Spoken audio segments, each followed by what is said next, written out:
Welcome to the Marvel Alliance podcast, where we cover anything and everything to do with the Marvel Universe. From the comics, TV, and movies, we'll go from Earth 616 to the Multiverse to the TVA in order to bring the Marvel Universe right to you. I'm the nerd with the mouth, David. And I'm the man who podcasts too much. I'm Joe. Alliance Assemble. Assemble. Volume 293, and as you guys can tell, Chris is not here. He came down with a little bit of a sore and missing voice. Yeah. Most likely allergies, but yes, so he is not here tonight. But Joe, thank you for coming and filling in for us. Yeah, you're very welcome. Yeah, for anyone who does not know you, kind of give them a little bit of a backstory on yourself. Of course, yeah. No, my name's Joe. I am the host of A Walk Through the Multiverse, which is part of the Geek Ultimate Alliance Network. On that show, I talk about literally everything that's not DC, Marvel, or Star Wars, and if I like it. And I can actually watch it. But no, I do that. Obviously, if you're watching the show, you can see all my nerd stuff behind me. I am a total geek. I like a lot of different things. Actually, last time I was on, I was actually talking with Travis Hines about this a little bit ago. I think last time I was on Marvel Alliance was with Brent when we covered the Venom Let There Be Carnage episode. So that's how long ago it's been. Yeah. Yeah. So, but I mean, yeah. So I podcast a lot. I've got that show. I'm part of DC Alliance over on the other, show over here. But I also have another show, which is not part of this network, where I just podcast over there. It's called a Comic Book Rundown, and I've got a couple different shows over there. So I do a lot. I don't sleep, apparently. Or I sleep too much. I'm not entirely sure. Yeah. Well, we definitely appreciate you coming in and filling in for Chris. Again, we have the Daredevil train running. We didn't want to stop. We do this for you, the listeners. So, he made the call. You stepped up for us. And we greatly appreciate it. Of course. All right. So before we get underway with the show, let's go ahead and get the network plugs out the way. We are part of the Geek Ultimate Alliance Network with 6 shows covering the wide range of geek and nerddom. To see the full schedule, check out the show notes below and subscribe to the Geek Ultimate Alliance on Twitter or X at GUA Pod Network so you know when all the shows drop. We also have a Patreon, so if you'd like to throw a few shekels our way, then we've got 2 tiers. We've got our $1 tier, which is our tip jar, which is just a way to say that you think we're doing a good job. And then we've got our $5 tier for ad-free episodes, early access, and Patreon-exclusive shows. On our Patreon, we have We Can Watch This All Day, the Marvel Alliance MCU rewatch, including all 24 movies from the Infinity Saga. We have Tales from the House of X, rewatching the Fox movie lineups. And we have the Baxter Broadcast, which is the Fantastic Four film reviews. Guys over there at DC have the DC films through the years. I know you've posted a whole bunch of stuff. Me personally, I was a huge fan of you guys' take on or your take on One Piece live action, because it was great being able to have another nerd to talk about that. Love it. And that's coming back early next year, I believe. So, because I think they just started filming season 3. So, looking forward to that. Me too. So we want to thank our patrons. We could not do this without your support. And if you want to join us at Patreon, go to www.patreon.com/GUA network. If you can't join us, then please rate and review the podcast on your podcaster of choice, whether it be Apple Music, Spotify, or wherever you get your podcast from. And last but not least, we would like to thank our sponsor, Panel Bound Comics. They have so much to choose from. Panelbound Comics is an official sponsor of Marvel Alliance. They sell graphic novels, omnibus, collected editions at great discounts on everything in stock and pre-orders. You can earn rewards on every purchase that will earn you discounts that you can use on your next order. They ship to the U.S. and internationally in secure packaging to ensure your books arrive undamaged. I got a book from them recently, last couple of months, and it was packed immaculately, no scratches, no scuffs, or anything else. So yes, I can highly attest to that. So go to panelboundcomics.com, use the promo code MarvelGUA to get $2 off on every order, or MGUA sit to get 5% off when you order 4 or more books together. Use our referral link list in the show notes below so that they know you're a Marvel Alliance listener, and we will have a link to the store in the show description. Yeah, Panel Bound's awesome. I ordered a bunch of the Tomb Raider Colossal collection off of them, so I got all 3 giant collections from them, and it's I think the volume 3 is coming out later this month, so looking forward to getting a new shipment of that just in a couple weeks. Yep, I'm very much looking forward to the omnibus of Ultimate Spider-Man. Yeah. Ultimate Spider-Man really renewed my love into reading comics. Yes. I've actually been trying to get the regular hardback of all the Ultimate Spider-Man. Well, really, the Ultimate Universe in general. The Ultimate Universe was just great. The OG Ultimate Universe. I have almost all of them, but Ultimate Spider-Man. I mean, well, I have all of them in paperback already, but the Ultimate Spider-Man in hardback, I think anything after volume 8, good luck trying to find under like $50. Ugh, it's not great. Yeah. So again, great stuff there. Oh, yeah. Let's see. We have Nico in the chat. Nico Bellic 85. Hey there, I'm a new fan. I've listened to a bunch of audio episodes today. Hey Nico, appreciate you stopping by. Hope you enjoy the episode and many more to come. Check out all the shows on the network.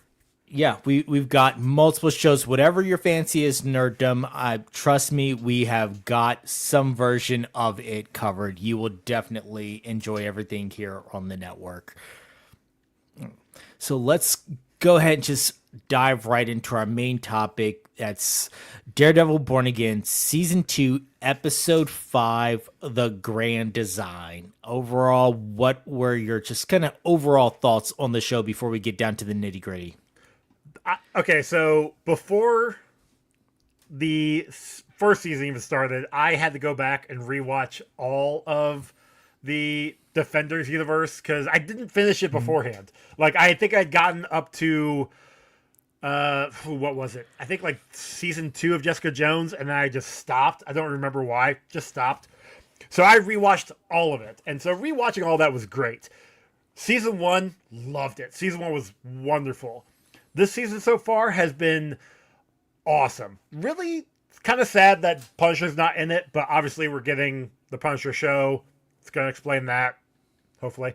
But no, so far has been so heart-wrenching. Last week's episode was heart-wrenching the way it ended. And I was feeling bad for Fisk. I really was.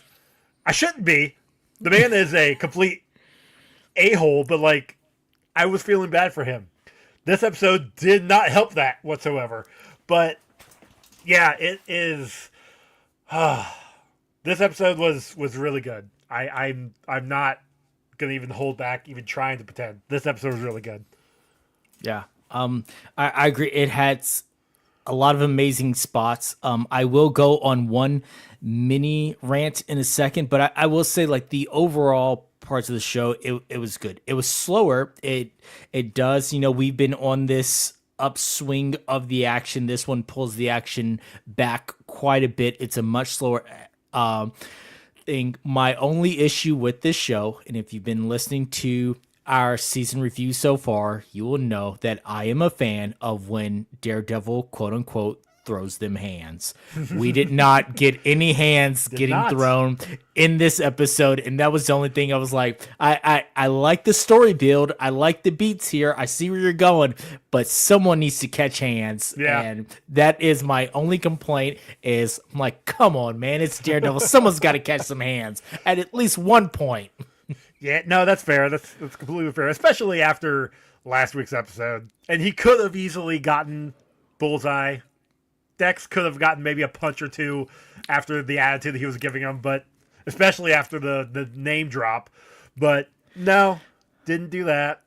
Yeah, I was expecting to someone somewhere to get it beat down, or Fisk going crazy and turning and beating up one of his thugs just to let off some steam. No one really caught hands on this one, but other than that, yeah, it was a slower episode, but it was a good.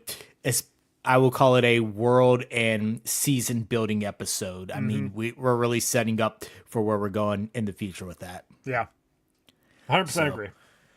All right, let's slow down. Let's get into the episode proper.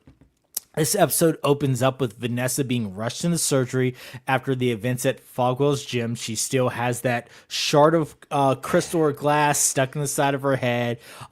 Fisk remains at the hospital, visibly shaking, but is kept at a distance by the doctors who are working to stabilize her. And I felt bad for those poor little doctors trying to hold back this big menacing man. Dude, yeah. I mean, don't get me wrong. Like, I'm a big guy, and some people can try to hold me back, but Fisk is a little bit bigger, and that nurse was doing the best she can. Yeah. Now, I do got a question. If he had not whipped the belt around and broken the crystal, do you think it would have hit her? I personally do not think it would have hit her. And again, this goes well into Chris's fact or fiction, that something that Kingpin Wilson Fisk did directly led to what happens to Vanessa. And yeah, had he not intervened, now granted, had she listened to him and not shown up, none of this would have happened. But yes, also the aim of that, he's a big guy. I think he could have taken that hit and just been fine. But was he aiming? I thought he was aiming for Vanessa. I don't know. I'd have to rewatch that part again, but it looked to me as if he was aiming for Fisk, but yes, he could have been aiming for Vanessa. Either way, I don't think that, even a hit with that, she gets a concussion or something else. Right. She's not walking away with a shard of this statue sticking in her head. 8 inches out, yeah. Yeah. So while waiting for updates, Fisk quickly turns his attention to control and retaliation. When Pal arrives, Fisk makes it clear that Bullseye must be captured, but he insists that he be brought in alive. And funny thing about this is as he's talking to Pal, and Pal's like, oh, it's fine, we've got him surrounded and things like that. I'm like, you guys know nowhere where these people are. You're scared right now and have no idea what to say to Fisk other than, yeah, we got this covered. Yeah. I think, what do you say? I think we think we know where they're at. We think we got them covered. Like, I just finished listening to Mockingjay today, Hunger Games Mockingjay, and in that, President Snow thinks he's got Katniss Everdeen cornered in the building. He did not. So, spoiler alert for a 10-year-old book and 5-year-old movie. Yeah. But yeah, like Pal is like you said, he's scrambling. You're seeing your boss on the bedside of his dying wife. You're gonna say whatever you need to say to save your own ass. Yeah.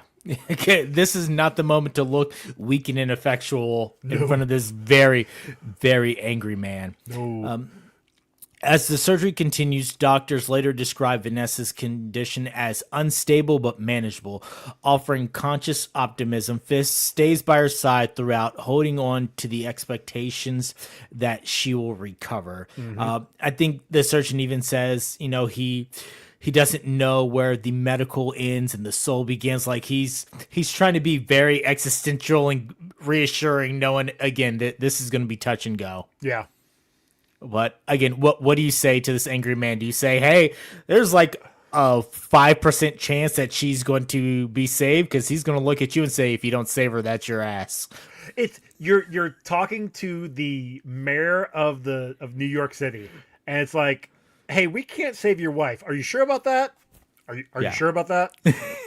The mayor that we remember got off his other crimes due to a technicality with the blip and Agent Nadim. Like right. It's stated that's the only reason he got out is no Agent Nadim, things that happened with the blip and the FBI. Like, he got off on a technicality. So this city knows he has a history of crime. Like, again, not really the man you want to be pissing off right now. Nope. Nope. After escaping Fogwell's, Bullseye is gravely injured. He attempts to hide in an industrial area. Daredevil finds him and catches up to him just as the anti-vigilante task force approaches. Despite their troubled past, Matt refuses to abandon him. He disarms Bullseye and forces him to move, guiding him through the underground tunnels in search of safety. And this was quite a scene, watching Daredevil like lift up and having to basically carry Bullseye throughout this episode. Yeah, I wasn't surprised because I do know Daredevil from the show, from the comics. He's a hero. He will save people.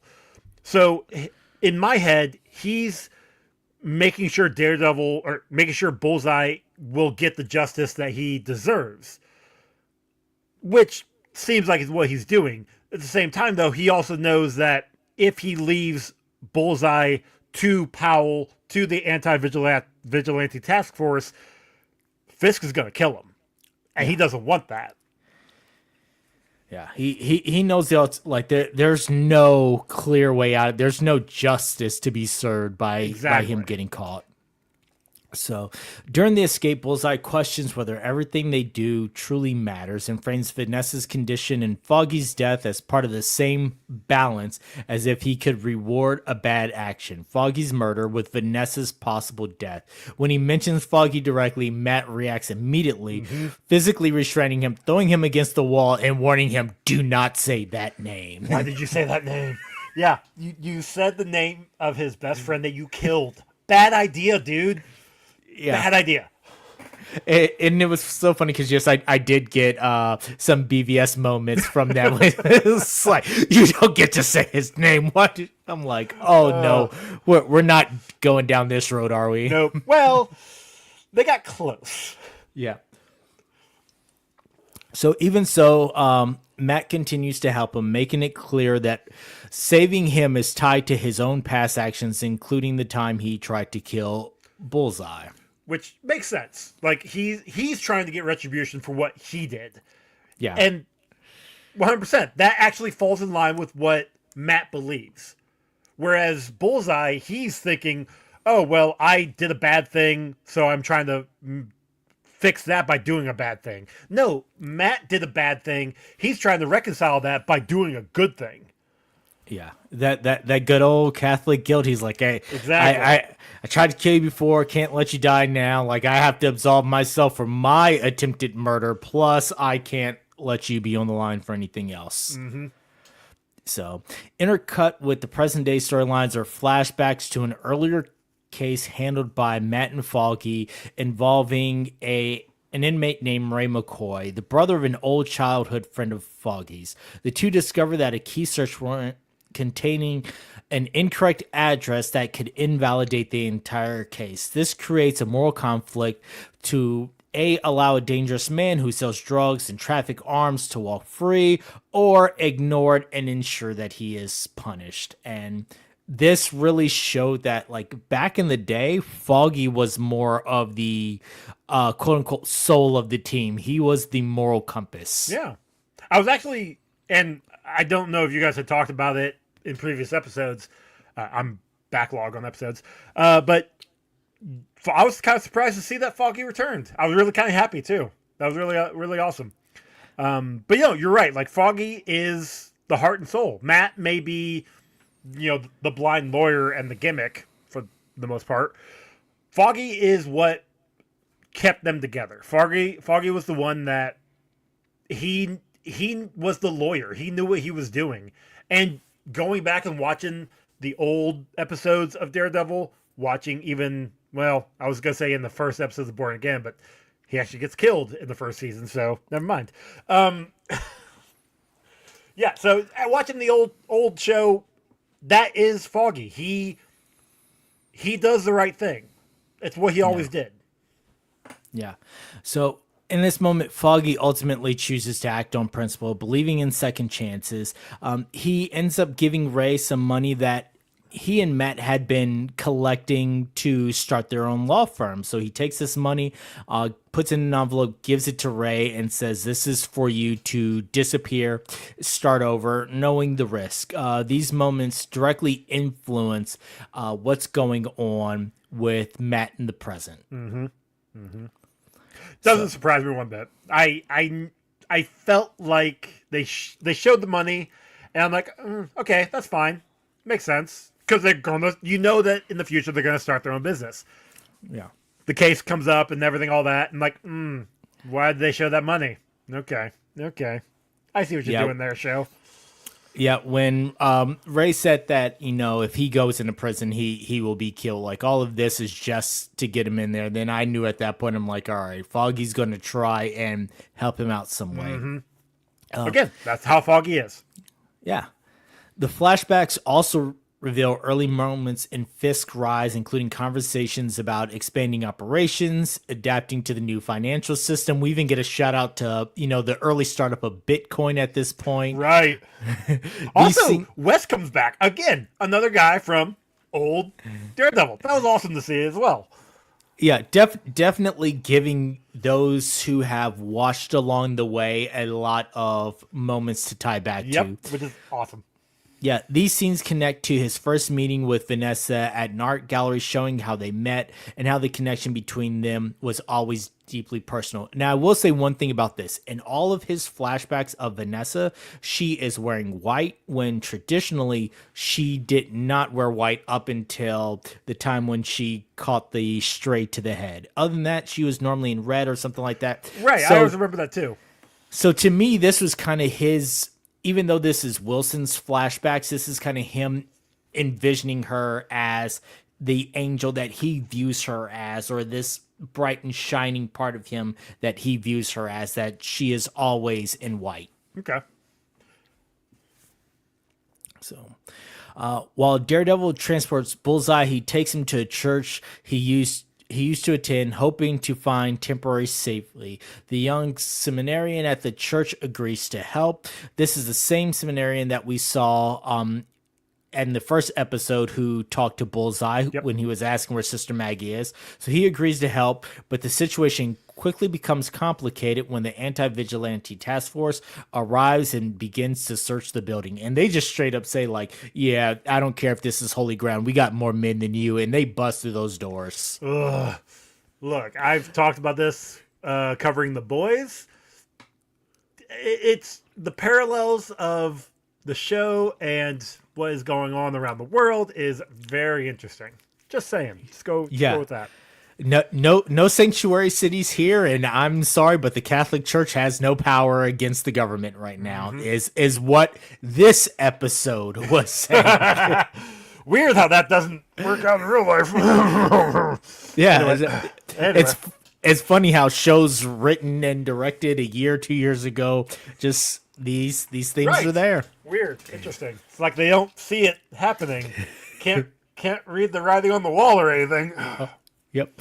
So, faced with the risk of being caught, Matt briefly considers abandoning Bullseye. However, remembering Foggy's past actions, he changes his mind. Instead, Matt returns, picks Bullseye up, and flees with him before the task force finds him, choosing mercy over convenience. Now, yes, they did flee, but they also left a huge blood stain in the middle of the church.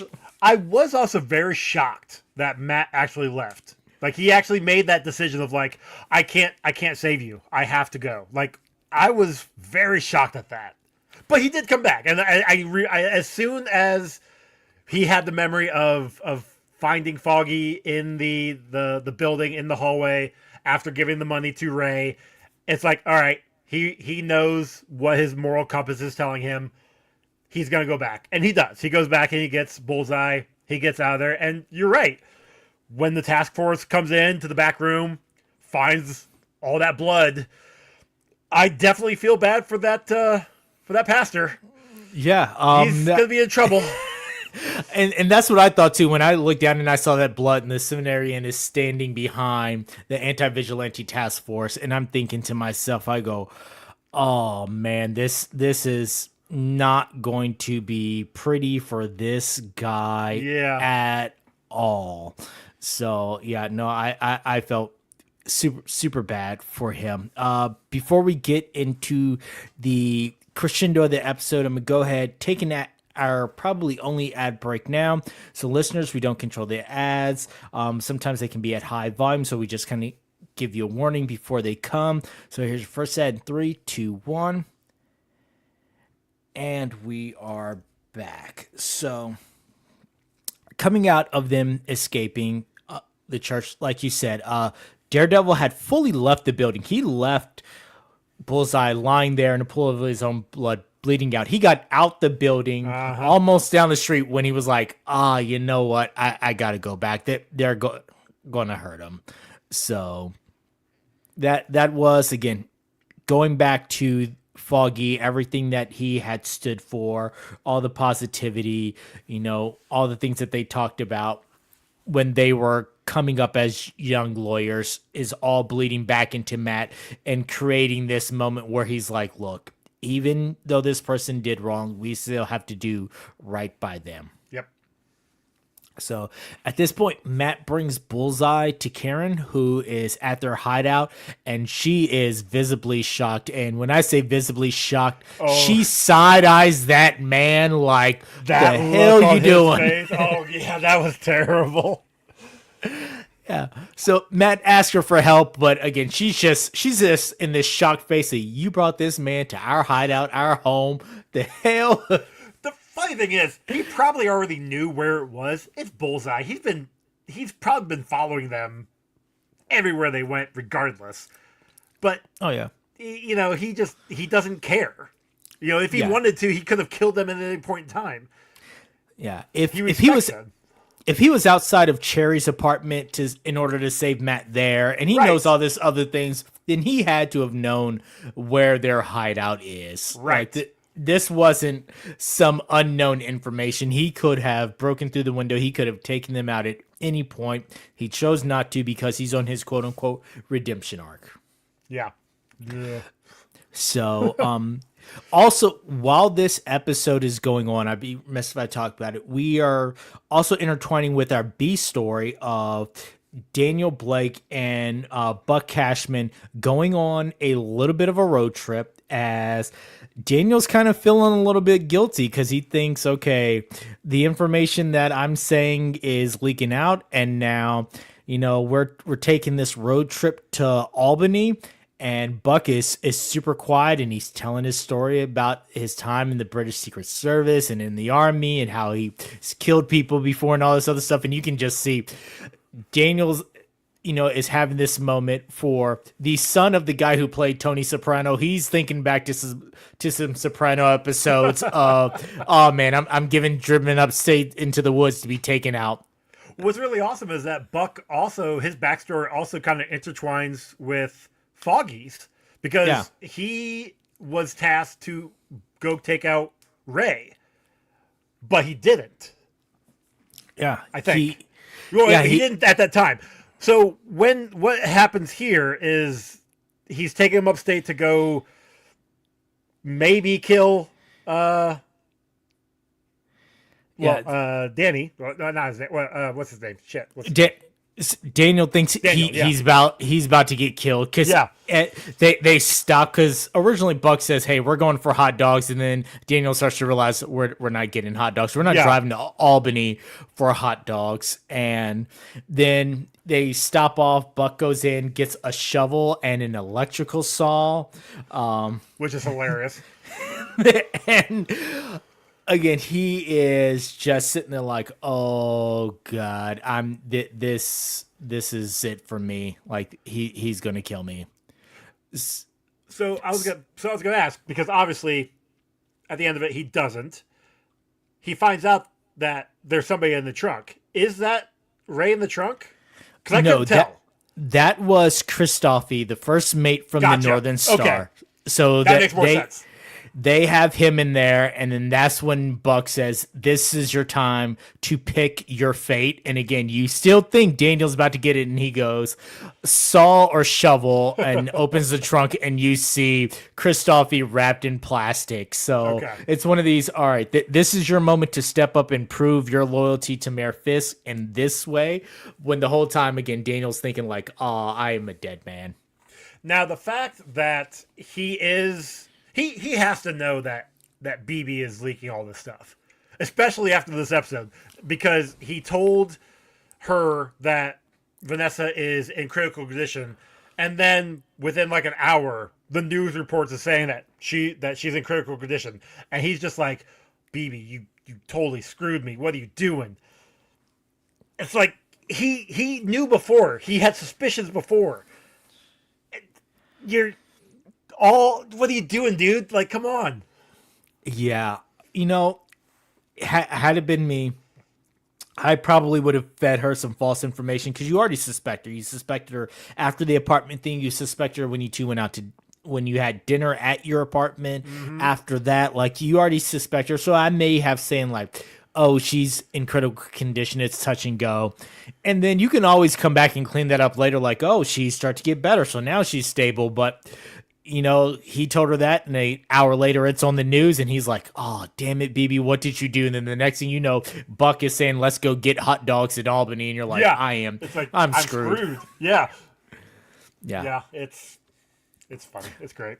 Yeah, so we cut back to Mayor Fisk and Vanessa, and after the surgery, the doctors inform Fisk that the procedure was successful, giving hope that Vanessa will recover. She finally regains consciousness, and the two share a quiet moment. Vanessa seems disoriented but calm, asking for pineapple juice before requesting that Fisk tells her the story of how they met, even though she remembers. And it's funny because he's like, why are you requesting pineapple? You don't like pineapple juice. You say it makes your lips tingle. And she's like, well, now I have a taste for it. Yeah. And, he asks her multiple times to tell her story. And you could tell something's a little bit off with her at this point.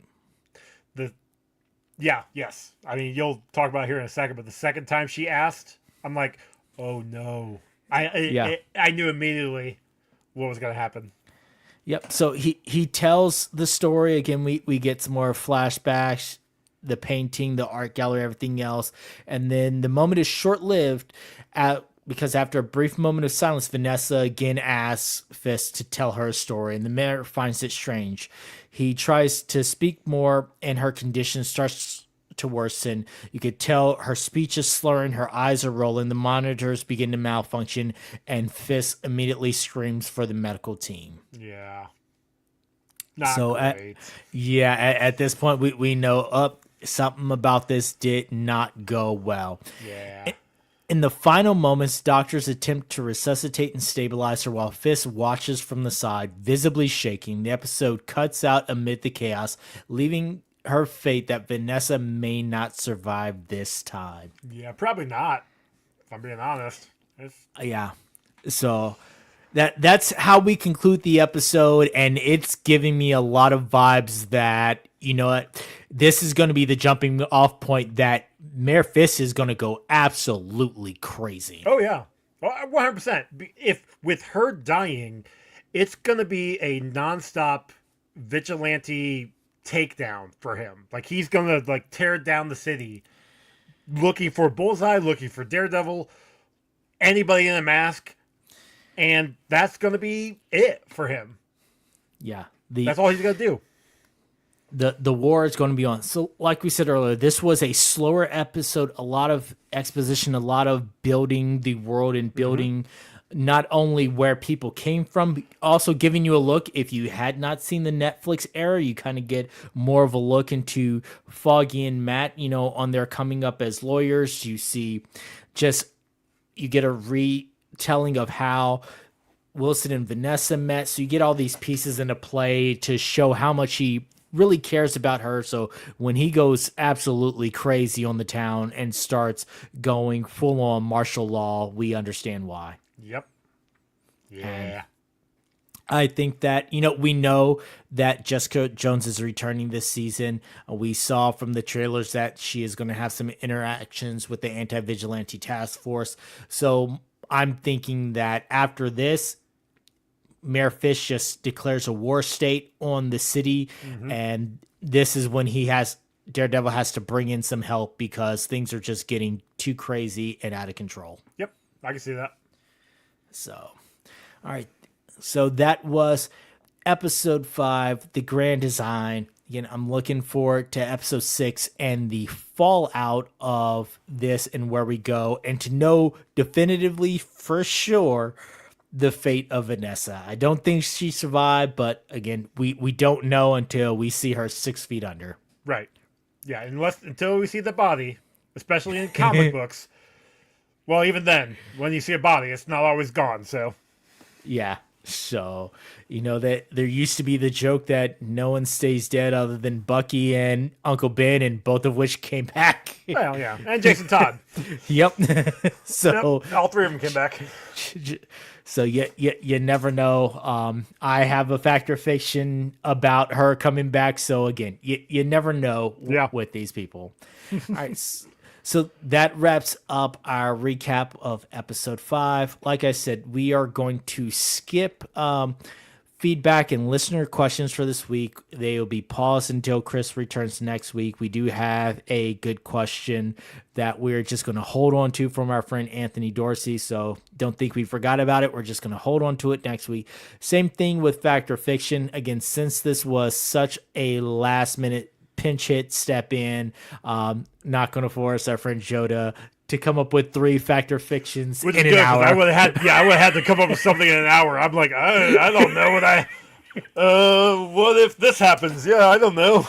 Yeah, so we'll hold off on the Factor Fiction. We will go over the results and everything next week. Same thing with Comic Book Club. We will continue our read through of Age of Ultron. So, but other than that, that is your episode. Again, I want to shout out our sponsor, Panabound Comics. Again, if you go to our website, use our code MarvelGUA. Follow the podcast on X at Marvel A Podcasts. You can find me on Twitter at The Phantom and Chris as Chris Balga. Joe, tell the people where to find you. Yeah, I'm on social media, Twitter, _actually_. You can also find my show, A Walk Through the Multiverse, at Walk the Verse on Twitter. Also, I'm on Instagram and all the other socials at Comic Book Rundown, or Comic Rundown on Twitter. Awesome. So, and you guys can also catch me here on the GeekVerse Network as part of our wrestling show, The Gimmick.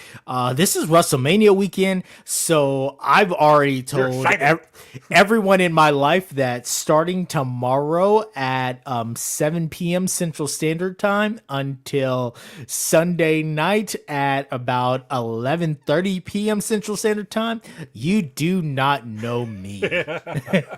If it ain't about wrestling, I will be slow on the responses. I will be this is going to consume my whole life. But we are going to have 2 shows. We are going to talk about the fallout of AEW Dynasty and this past weekend's big happening on AEW Dynamite. But then we are going to review night 1 of WrestleMania and then come back the next night immediately following the show for a review of night 2 and a rundown of WrestleMania. So we've got a lot of things cooking when it comes to that. Again, this is our wrestling Super Bowl, so I am so excited about that. Awesome. Yep. So if you have any questions or anything, you can email the show at marvelalliancepodcast@gmail.com. You can follow the Geek Ultimate Alliance Network on Twitter at GUAPod Network. Feel free to tweet or email if you want to provide feedback, ask questions that we'll answer on the show. Again, rate and review the podcast on Apple Podcasts or whichever platform that you're listening to. Thank you all for listening. And as Stan the Man would say, Excelsior, true believers. All right, post-credits discussion. There was there has been some news coming out of CinemaCon. I'm not going to touch on all the news. Why not? Just kidding. Some of which just happened in our. Basically, literally, this news came out. Chris and I texted about whether we would talk about it, and then 2 minutes later, he called me to say I can't talk. So Yeah, that literally happened within seconds of each other. It was crazy. So that there is some leaked trailer information, things like that. We're not going to talk about that because it's a leak. We haven't even seen it, so we're going to be just talking about someone else talking about something that they've seen. That's Hopefully a lot. by next week you guys will have something more substantial. So Yes. But something that did come out of CinemaCon is we got a look at some new shots from Beyond the Spider-Verse. Yeah. And man, oh man, if these shots don't look pretty. Man, I've loved these movies ever since they came out. And I am seeing Miles and his dad there. It's just gonna make me sad. Yeah, this movie looks so awesome. Yeah, and we see 3 or 4 different art styles here, Yeah. which again has me excited. We had that with Across the Spider-Verse with some changing with the art styles. This cool neon on the Prowler. You get back to the more traditional art style with this moment with Miles and his dad. You get the more, matted look in this moment with him and Gwen. I love this moment with Spider-Punk saying, you're gonna save your dad. And then we get a different look of Miles's dad and his uncle as they are looking like they are in a younger time. These are some awesome looks. We get Miguel O'Hara here going after Spider-Man. I'm so excited about these steals and just getting to know that, all right, we're getting closer and closer to this coming. Yeah, I am excited. Next year, 2027? Yes. Okay. Yep. As long as it stays on track, it will be next year, 2027. Now, again, with the Spider-Verse movies, there is always a chance that it could get delayed. Right. My thoughts, views, and opinions on that is if you are delaying it in order to do it right, I'm okay with that. I'd rather, agreed. If you're going to ask me to pick a date and I say the date, to quote Hitchhiker's Guide to the Galaxy, I'd rather be happy than right. Exactly. So if you got to delay this a little bit past when I want, just in order to make it perfect, then you know what? Go ahead, because I'd rather sit in that movie theater, be absolutely happy with this, and yeah, that is, I'm super super excited for it. Yeah, I can't wait for it. It's the first 2 were amazing. The first one was like came out of nowhere, blew expectations, everybody's expectations. Second one was just as good. This one looks amazing. I can't wait. Yeah, I will say that, I fell in love with Miles the character reading, again, the Ultimate line of comics when he was first introduced. But my kids who are fairly young, one is 9 and the other one turns 12 tomorrow, they grew up on the Spider-Verse movies, and it made them fall in love with Miles the character, but it also, this was pre-Black Panther and other things, this was the first time they saw themselves represented. Oh, nice.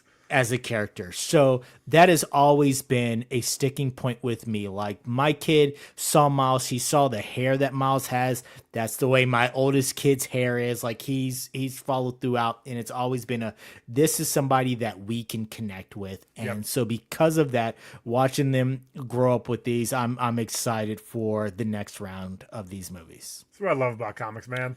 This just is something for everybody. Yes.